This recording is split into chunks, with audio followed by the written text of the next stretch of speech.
Hello again, here to talk about tents. If you're considering tents for your wedding or event in your own backyard or at a venue or a friend's backyard, farmer's field, there's things to consider. Big thing is note, is there a septic? If yes, where is it? Because the tent should not go there.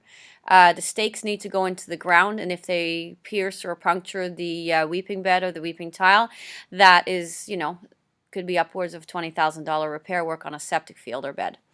So we want to avoid that.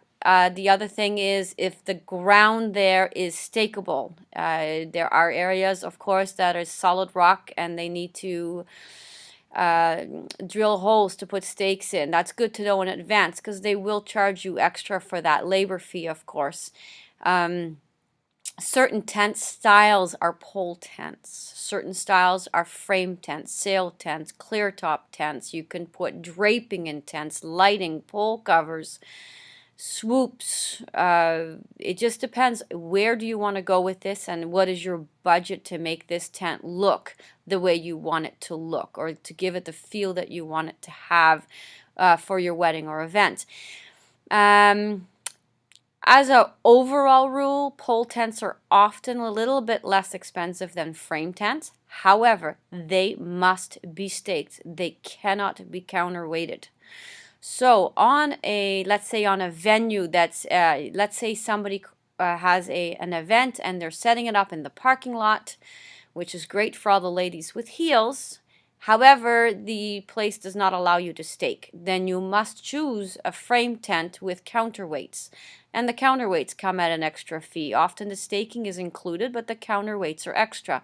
So we need to take account for that. Often there's 2 counterweights on each corner of a tent and 1 at every pole. So every 10 feet there's a counterweight.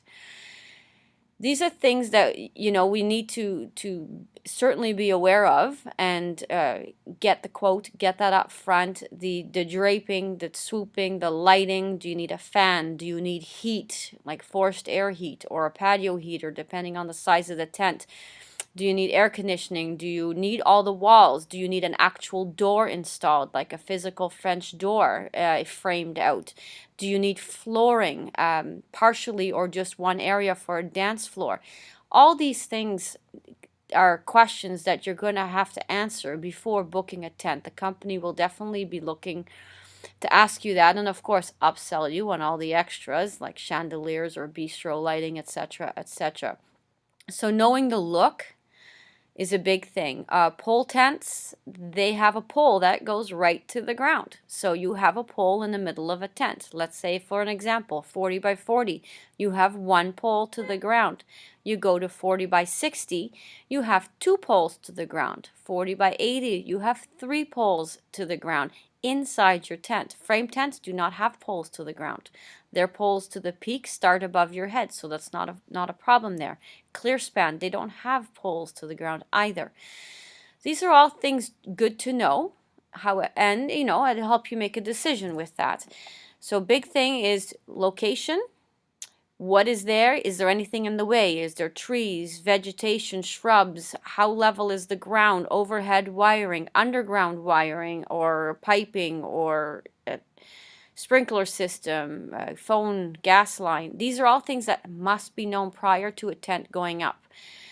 I do have a checklist that's downloadable. Definitely take a look at that and fill it in along the way. And the tent companies, of course, will also ask you all the questions that they need answered prior to being able to install a tent. Lastly, most often they will offer a free site inspection, or they'll charge you for the site inspection, but they'll reimburse you that fee if you do book a tent with them. So these are all things to consider or ask about. And good luck with that. Bye for now.